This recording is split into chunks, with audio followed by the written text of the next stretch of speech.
Bonjour et bienvenue sur cette Soft Skills Day. Aujourd'hui, je reçois Florence Mussard. Bonjour Florence, comment vas-tu? Bonjour Morgane, ça va très bien, merci. Génial. Alors, Florence, tu as participé à quel moment, toi, au programme praticien en soft skills? Alors en 2019, hein, et donc je crois que c'était la deuxième promotion, il Ok, me semble. ok. Et là, tu vas intégrer la cohorte du praticien formateur et oui, formateur. Voilà, Là, en qui effet, le commence, niveau 3. qui Voilà, commence en décembre. tout à fait. Je commence mon niveau 3 en décembre pour devenir formatrice, en fait. Voilà, Voilà, en soft d'accord. skills. Donc début décembre 2023, tu commences le praticien numéro 3. Alors, du coup, je vais te proposer de te présenter déjà qui tu es, qu'est-ce que tu fais dans la vie, quelle est ton activité. Alors, donc moi, je suis Florence Musard, donc je suis en fait enseignante documentaliste en lycée depuis une vingtaine d'années. En fait, j'ai toujours voulu aller dans l'enseignement, en fait, rencontrer des jeunes. Au départ, c'était plus le professeur des écoles. Et puis, bah voilà, j'ai pas réussi le concours. Donc, en fait, je voulais pas être le côté disciplinaire, ça me plaisait pas. Donc, le côté professeur documentaliste, alors je sais pas si beaucoup connaissent, en fait, c'est la personne qui gère en fait les CDI des collèges ou des lycées. On a le côté bibliothécaire, donc la gestion du fonds, mais aussi nous avons une relation avec les jeunes puisqu'on est en tant qu'enseignante, on fait des contenus de formation sur tout ce qui est recherche, surtout documentaire, et moi aussi tout ce qui est orientation, puisqu'on a la documentation sur l'orientation. Donc, je trouve très important pour les jeunes d'avoir des séances sur l'orientation et découvrir aussi justement les forces des jeunes. Parce que dans l'éducation nationale, les soft skills ont du mal à rentrer dans le vocabulaire. Donc, j'essaie avec un petit peu de rentrer des séances dans l'établissement où je suis sur les soft skills. Et D'accord. puis, Donc du coup, dans l'établissement où tu es, tu accueilles les élèves à la fois en individuel et en groupe classe pour parler orientation. alors, non, je n'étais pas en individuel, c'est que Ok. en groupe, enfin, quasiment plutôt quand je fais des séances d'orientation ou des séances de recherche c'est en demi-classe. Donc, ça fait des classes, enfin, des groupes de 18, hein, parce que les classes sont majoritairement à 30, 35 parfois. Donc, voilà, donc c'est quand même déjà des groupes conséquents. Donc, c'est vrai que ça reste pas de l'individuel, ce que j'avais précisé tout à l'heure, j'allais dire, à côté de mon métier, voilà, j'ai voulu développer depuis 2 ans, en fait, ma micro-entreprise de coaching, en fait, scolaire. Donc là où je prends plus de temps pour justement travailler avec les jeunes en individuel sur leurs projets, par exemple, d'orientation ou sur de la méthodologie pour les jeunes, en fait, pour essayer de mieux réviser, de mieux apprendre correctement.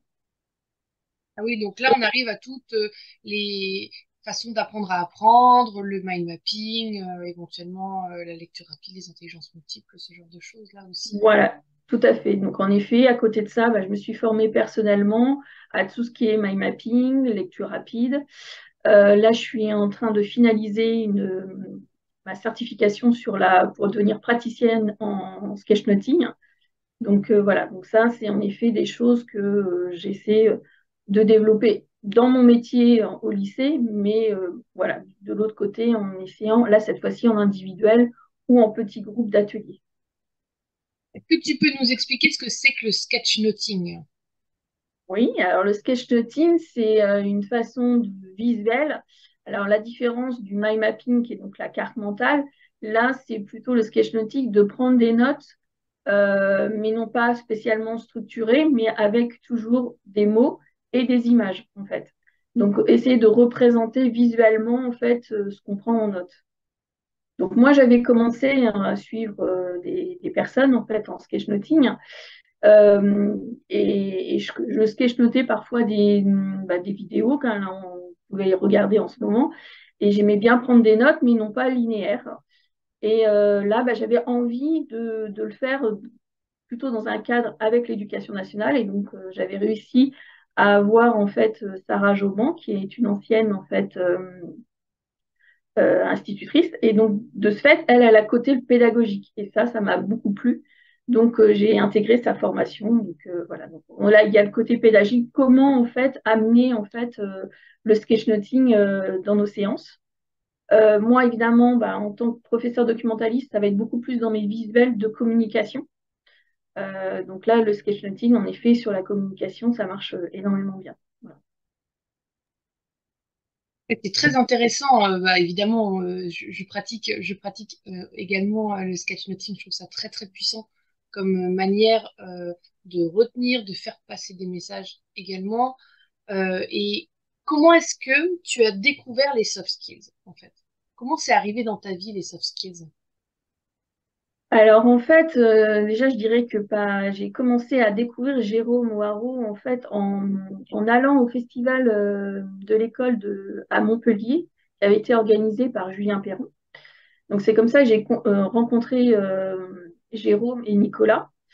Et puis bah, je les ai suivis chacun en fait dans des conférences gratuites qu'ils faisaient sur le web. Et puis bah, en effet, quand Jérôme parlait de soft skills, moi, ça me parlait bien parce que je trouvais que bah, c'était un peu ce que je faisais, enfin, ce que je voulais mettre en pratique sur les forces au niveau des élèves. Alors, c'était pas le même terme, mais voilà, ça représentait. Hein, et en plus, j'avais discuté, moi, avec. J'ai une section dans mon établissement de lycée professionnel. Et donc, dans les entreprises, ils parlent de soft skills. Donc, je trouvais ça dommage. Enfin, voilà, moi, je connaissais pas bien ce terme-là, et donc je voulais en savoir plus pour pouvoir, en effet, amener ça vraiment dans mes séances. Donc, voilà pourquoi, en effet, ça m'a intéressée doublement et que j'ai voulu faire bah, le niveau 1 en premier pour découvrir et approfondir, en fait, cette notion. Ouais, super. Je ne sais pas si c'est déjà le cas, mais est-ce que quand on fait son dossier dans Parcoursup, on demande aux élèves de compléter une partie soft skills? Oui, alors en effet, il y avait, alors maintenant ça n'a plus le même terme. Ah d'accord. D'une année sur l'autre, ça change. Ah, voilà, moi je suis partie il y a moins de 18 mois et déjà ça a bougé. Donc effectivement, ça Voilà. va vite des fois l'éducation nationale. Donc avant, c'était le projet motivé. Donc en effet, toute demande de filière post-supérieure devait avoir un projet motivé. Donc les élèves devaient écrire en effet pourquoi ils demandaient ce parcours et en mettant leurs forces en effet en valeur. Là, apparemment, cette année, ça sera que certaines écoles qui demanderont, pas toutes. Donc, et on ne parle plus de projet motivé, mais de lettres motivées. Bon, lettre de motivation. Donc, bon, bah. Après, je pense que de toute manière, là, c'est vrai que moi, j'axais ça pour les terminales, mais après, c'est toujours important de savoir comment valoriser en fait ses forces, enfin, ses soft skills dans un CV ou dans une lettre de motivation pour après. Donc, voilà. Ouais, complètement. Est-ce que toi, donc, lorsque tu as fait ton praticien, tu as réalisé la mind map de tes soft skills? Est-ce que tu l'as dans le secteur et tu pourrais nous dire un petit peu le top 5 de tes soft skills à toi? Alors là, je ne l'ai pas visuellement, mais bon, oui, je sais mes top 5 en effet. Alors, Jérôme nous avait demandé de faire avant, de demander aux personnes qui nous connaissaient bien, en fait, nos forces. Et moi, l'une des forces qui était revenue, c'était surtout l'écoute. Parce qu'apparemment, je me rends pas compte, même si en effet, j'attire souvent des personnes voilà, qui sont sensibles et qui j'écoute, voilà, qui me parlent facilement de leurs problèmes ou des choses comme ça. Et apparemment, je suis aussi de très bons conseils. Donc voilà, donc c'est vrai qu'une de mes forces, c'est l'écoute. Après, je pense qu'en tant qu'enseignante, bah, c'est vrai qu'il faut cette soft skills hein, d'écoute pour les jeunes. Surtout, alors moi peut-être pas trop en lycée, mais par exemple en collège, je sais que le métier de professeur documentaliste, une relation beaucoup plus intime avec les jeunes.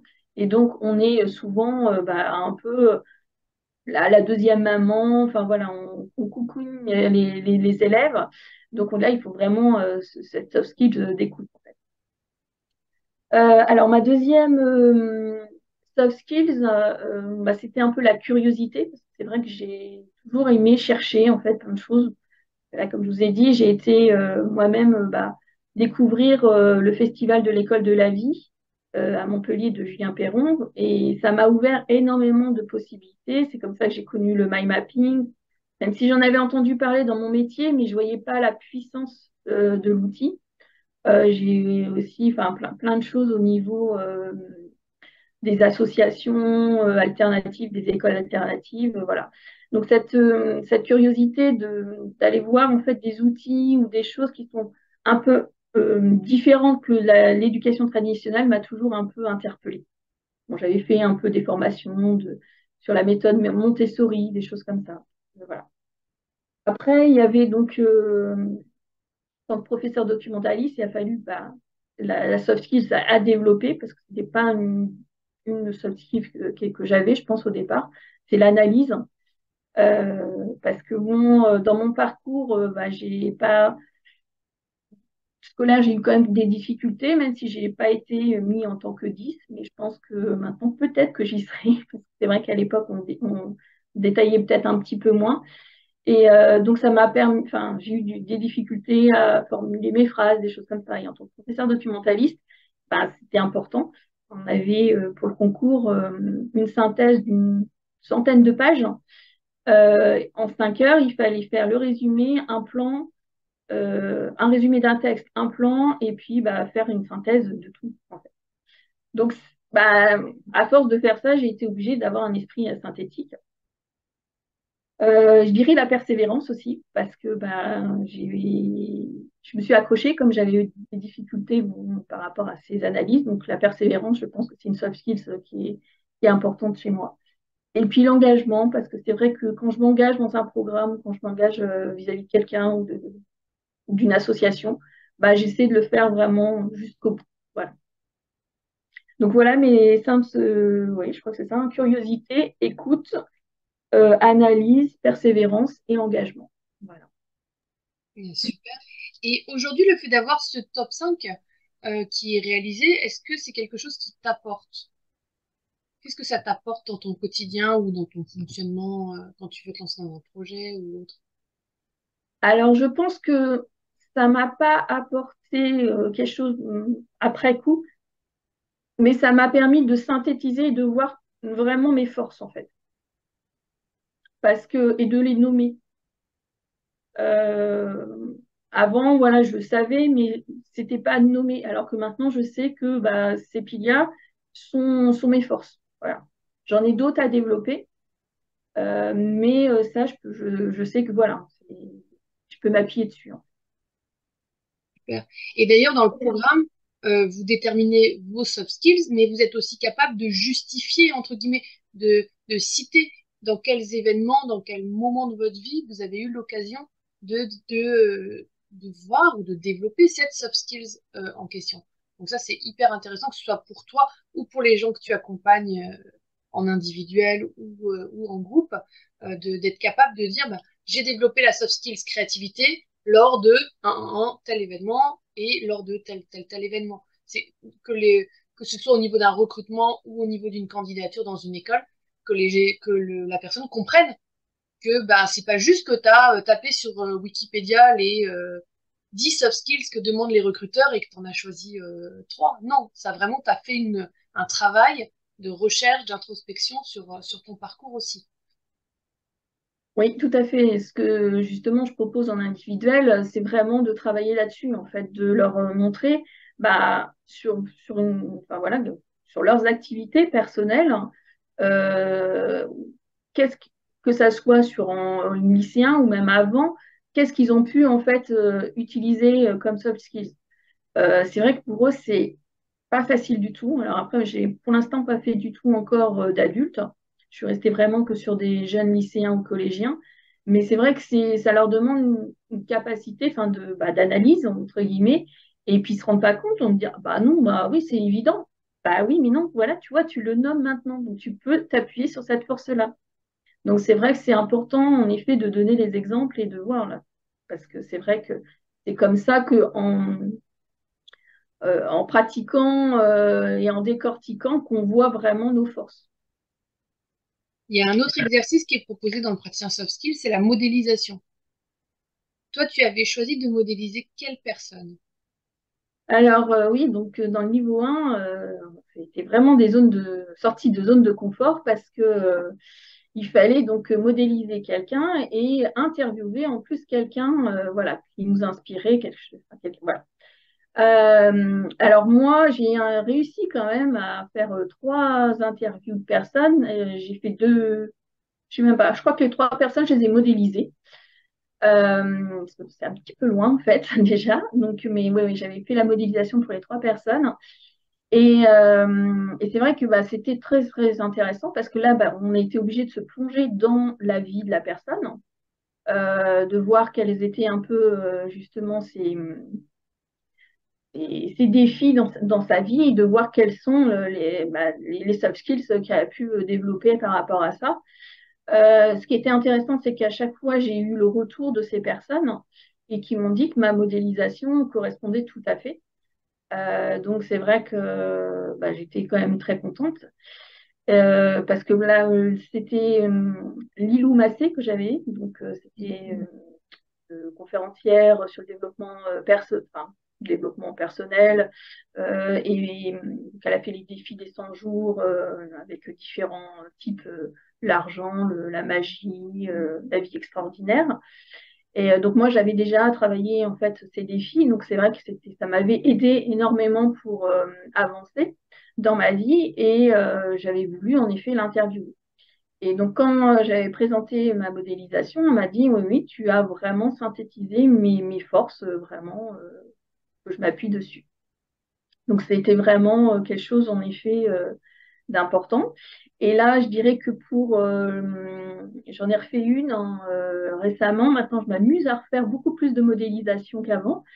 Et j'en ai fait maintenant sur des héros voilà, de livres. Donc, j'en ai fait une sur Harry Potter pour en fait faire un atelier avec des jeunes. Donc, je me suis appuyée sur le héros d'Harry Potter, sur les forces. Bon, après, voilà, je pense que Morgane, je sais que tu avais fait une modélisation aussi d'Harry Potter. On n'avait pas spécialement les mêmes soft skills, mais je pense qu'après, le héros, il en a beaucoup.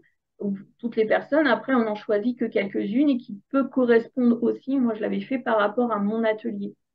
Donc voilà, donc c'est pas la même chose, mais voilà, de m'appuyer sur un héros que les jeunes connaissent, s'identifient, pour leur montrer que eux, ils peuvent mettre ça aussi en pratique dans leur vie. C'est hyper intéressant parce que du coup, tu as fait à la fois l'exercice sur des vrais humains que tu as même rencontrés et à qui tu as présenté ton travail. Donc ça, bravo pour la sortie de zone de confort. Et à la fois sur des personnages fictifs donc, dont finalement on connaît soit dans les livres, soit par les films qu'on a vus. Mais c'est vrai que ben, on en déduit un petit peu ce qu'on veut. Mais là, ce que je trouve super intéressant, c'est que tu l'as mis au service du, de tes élèves. C'est-à-dire, tu t'es mis dans le contexte de eux, ce qui allait leur parler. Peut-être que si tu avais choisi un personnage historique, ça n'aurait pas eu le même impact sur eux que Harry Potter. Non, là, je m'adressais en plus à des collégiens, donc c'est vrai que je m'étais dit, bon, Harry Potter, voilà. Alors, il y en a qui m'ont dit, ah oui, mais non, moi, j'aime pas Harry Potter. Bon, ça arrive hein, quand même. Mais voilà, c'est vrai que non, ils connaissent Harry Potter, donc je me suis dit, voilà, je prends cette entrée-là pour les intéresser et leur montrer qu'est-ce que c'est une soft skills en fait et comment la mettre en fait en place dans leur vie. Et une fois qu'on a identifié les soft skills dont on a besoin, il va falloir les développer. Il va falloir venir les stimuler, les travailler. Qu'est-ce que toi, tu as testé, mis en place pour développer des soft skills? Est-ce que tu as des exercices que tu pratiques, des choses que tu fais et que tu as envie de partager avec nous aujourd'hui? Alors oui, moi en fait, je dirais que bon, je m'appuie sur les 5 soft skills, mais je pense que c'est des soft skills qui sont en fait un peu intégrés à ma personnalité. Mais par contre, ben, pour justement devenir praticienne en sketch note, il a fallu que je booste ma créativité. Et ça, c'était pas, moi, le dessin, c'était pas mon fort, on va dire. Donc, quand on entend bien tous les sketchnoteurs dire, c'est pas grave, vous savez pas dessiner, mais c'est pas grave. L'essentiel, c'est vraiment d'essayer et l'essentiel, c'est de comprendre avec des petits symboles, ça suffit. Donc, en effet, je pense que pour développer cette soft skill de créativité, j'ai essayé en fait de me mettre des petits défis un peu tous les jours. Voilà. Alors c'est vrai que moi, dans ma formation avec Sarah Jobin, elle nous met des défis tous les 15 jours. La formation, c'était tous les 15 jours. Et de ce fait, ça nous booste en fait, parce qu'on est obligé de sortir un peu de notre zone de confort. Et bon, voilà, ça reste dans un groupe voilà, bienveillant, il n'y avait pas de souci. Mais moi, après, j'ai osé, en effet, par exemple, faire des sketch notes de conférences et de les poster voilà, sur des conférences. J'en fais pas beaucoup, mais ça m'arrive de temps en temps d'en faire. Donc, ça me sort de ma zone de confort. Et souvent, j'ai des très bons retours. Donc, voilà. Donc, je pense que pour développer, enfin, moi, pour ma créativité, c'était de me mettre à chaque fois des petits défis, en fait. Donc ça, je pense que c'est peut-être valable un peu sur n'importe quel soft skills, en fait, en se donnant des petits défis qui sont réalisables surtout, qui nous poussent un peu de notre zone de confort, mais sans trop. Voilà, ça permet de petit pas d'augmenter en fait la compétence de la soft skills. Ouais, je suis complètement d'accord avec toi. C'est vraiment dans la sortie de zone de confort qu'on développe la soft skills, qu'on va chercher un petit peu au-delà, soit qu'on prend de la hauteur sur la thématique, soit qu'on la stimule en fait. Et effectivement, créativité, c'est hyper intéressant de la stimuler voilà, tous les 15 jours, tous les 3 semaines, en se donnant un petit défi. Alors voilà, ça peut être sketchnoter une conférence ou un podcast que vous écoutez ou ce genre de choses-là. Peut-être même dessiner juste une image qui vous marque dans ce que vous avez entendu et essayer de la mettre en image. Ça développe la soft skills, à la fois la soft skills créativité et la hard skills du sketchnoting. En fait, finalement, là, tu alliais Oui, vraiment les deux, quoi. tout C'est-à-dire à fait. vraiment le hard skills technique, vraiment du dessin et de la prise de notes, et la soft skills. Donc, super idée. Et ça, c'est une astuce. Est-ce que tu en aurais d'autres à partager avec nous de choses que tu fais de temps en temps ou régulièrement? Alors oui, donc, sur la gestion du temps, c'est aussi une soft skills que j'essaie d'amener aussi au niveau des jeunes. Et donc, je pense que ça va parler à tout le monde parce que souvent, de toute manière, on nous dit, ah, bah, j'ai pas le temps, je manque de temps, ou voilà, le projet, enfin, est chronophage, ou des choses comme ça. Alors, il y en a beaucoup de personnes qui connaissent la méthode du Pomodoro, peut-être pas tout le monde, donc je leur explique un petit peu, c'est le fait de se donner un temps limité de travail. Donc, normalement, c'était 25 minutes après 5 minutes de pause.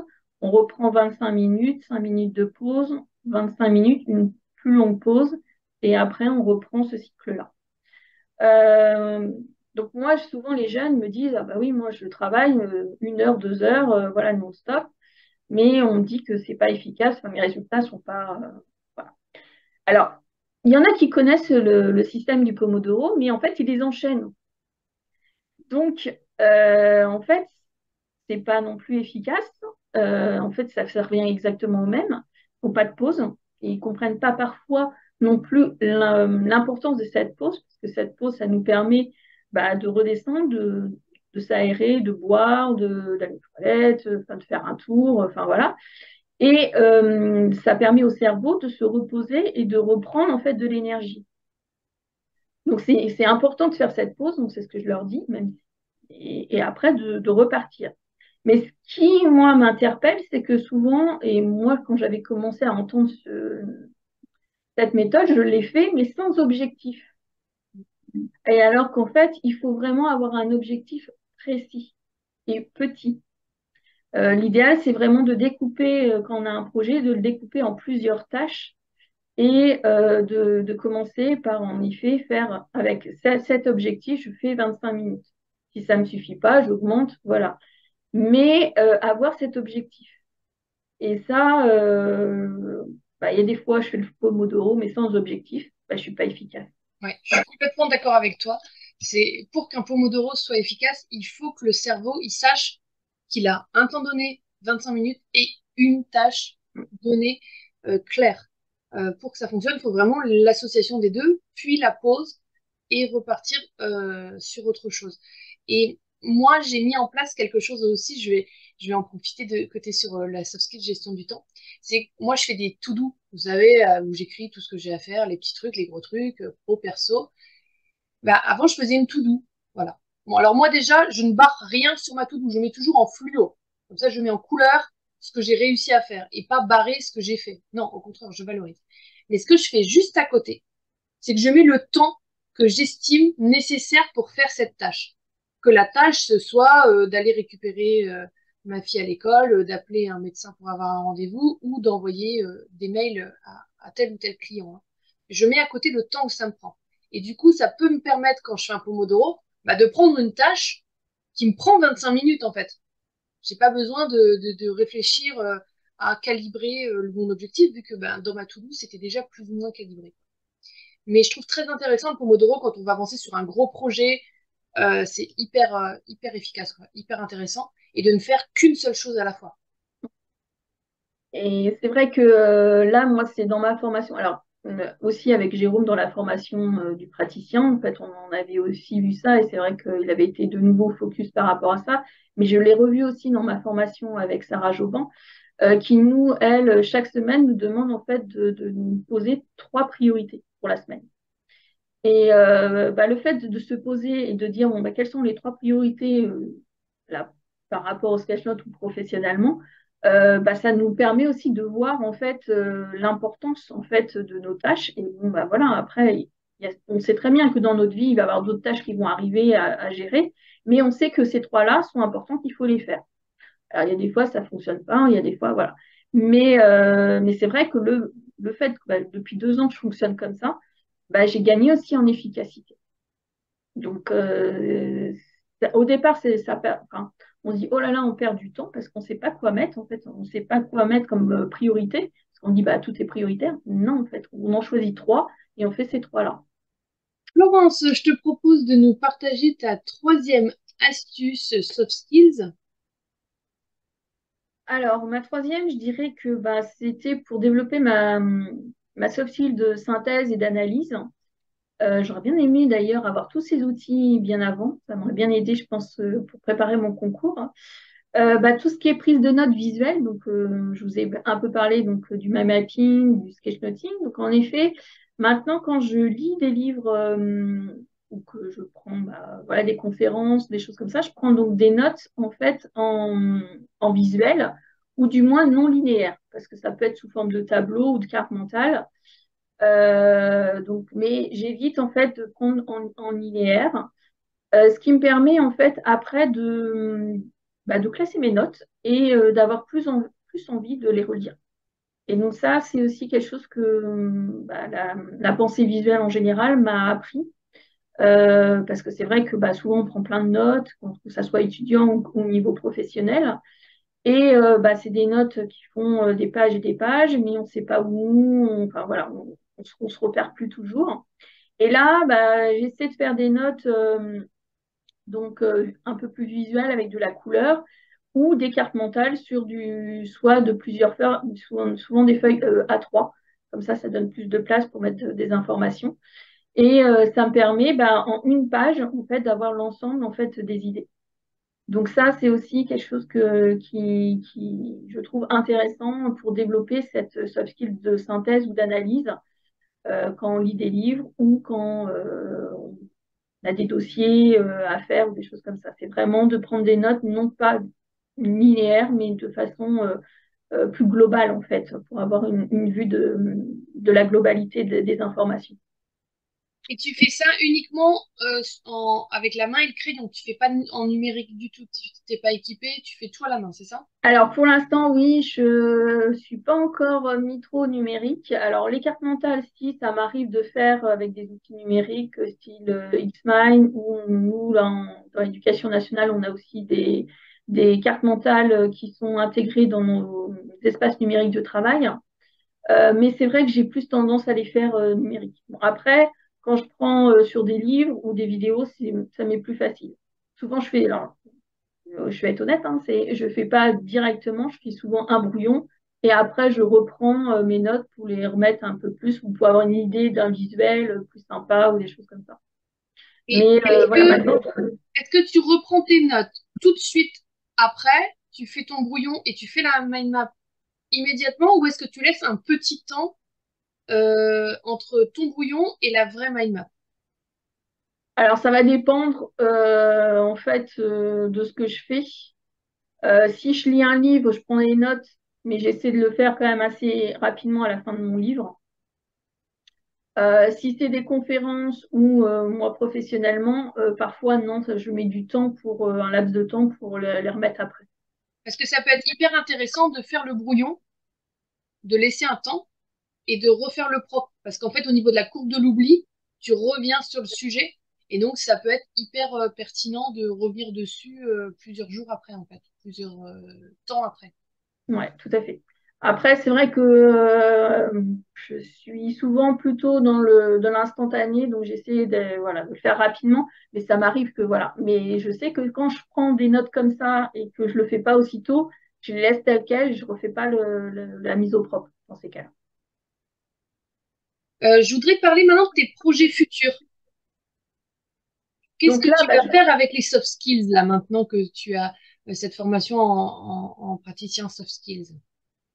là, je vais continuer quand même pour devenir donc formatrice en soft skills. Donc là, j'espère que ça va me donner plus, parce que je me sens pas encore à même si j'ai bien compris vraiment les notions de soft skills. Là, en ce moment, je suis en train, puisqu'on est dans le mois de décembre, donc je suis en train de faire un calendrier de l'avant en fait sur les soft skills. Donc, ce qui me permet de prendre chaque soft skills et de le détailler. Enfin voilà, c'est un peu un petit défi, comme je vous disais tout à l'heure, de doser en effet, de sortir sa zone de confort pour bien me mettre en fait en phase avec ces différents soft skills. Et mon objectif, ça serait de créer un jeu de cartes en fait, là dans les prochains mois, pour travailler avec les jeunes, justement, pour voir leurs soft skills à eux, mais aussi les soft skills qui peuvent être dans les différents types de métiers. Alors pour l'instant, je ne sais pas trop, mais voilà. Donc, étant donné que je suis encore en formation sur le niveau 3, j'espère voilà, finaliser ce document à la fin avec un jeu pour vraiment pratiquer avec les jeunes. Donc ça serait mon objectif. C'est hyper intéressant parce que du coup, tu vas transmettre, tu vas faire rayonner les soft skills en plus de manière ludique. Donc, félicitations. Euh, Moi, j'adore l'idée de ton calendrier de l'avant des soft skills. C'était quoi la soft skills d'aujourd'hui? Alors je ne sais plus parce que je les ai mis en fait commandés. Donc en fait là, je saurais plus te dire. Ah, ok. Parce que moi, je dirais que la soft skills que tu as développée aujourd'hui, toi, c'est la soft skills audace. Parce que c'était pas évident de faire cette interview en visio. Donc moi je pense que si je devais faire un calendrier, je pense qu'aujourd'hui ce serait la soft skills audace que tu as développée avec cette interview. Est-ce que tu peux nous dire un petit peu si les gens veulent ben, en savoir plus sur toi, ce que tu fais dans tes accompagnements, où est-ce qu'ils peuvent te retrouver? Alors en effet, j'ai un site internet qui s'appelle Apprendre plus facilement. Euh, donc je pense qu'ils peuvent me retrouver facilement. Et puis je suis sur Instagram et Facebook aussi avec ce même voilà, puisque ma micro-entreprise s'appelle Apprendre plus facilement. Eh bien, génial. Écoute, je mettrai ça en description en dessous. Et est-ce que tu as un mot de la fin pour conclure si des gens, je sais pas, hésitent à s'inscrire au programme ou si ils ont un petit peu des questionnements sur les soft skills, qu'est-ce que tu peux rajouter sur cette thématique?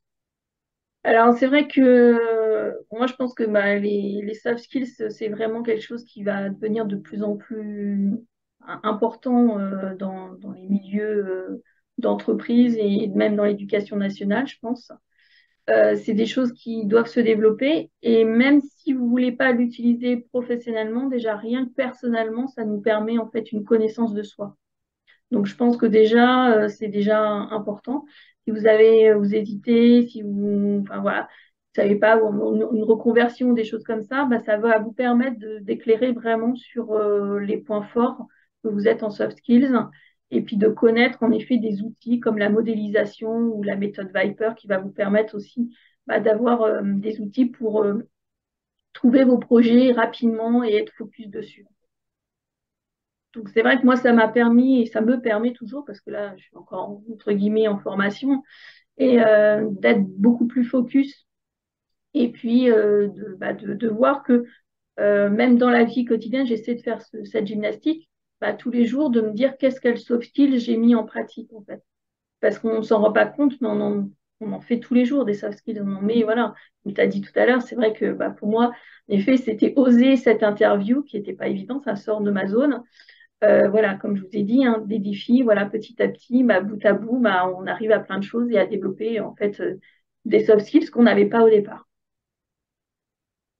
Merci beaucoup, Florence, de ce partage. C'était hyper riche. Je pense vraiment que les gens qui vont regarder cette vidéo vont avoir plein d'astuces à mettre en place, plein de choses pour développer les soft skills. Je te remercie vraiment beaucoup. Et puis, eh bien, à vous les spectateurs de cette vidéo, eh bien, je vous invite à voir les liens en bas pour vous inscrire et en savoir plus sur le programme ou tout simplement pour échanger avec Florence, moi et même Jérôme autour des soft skills. Très belle journée. Au Bah, revoir. merci à toi, Morgane, merci à vous. Au revoir.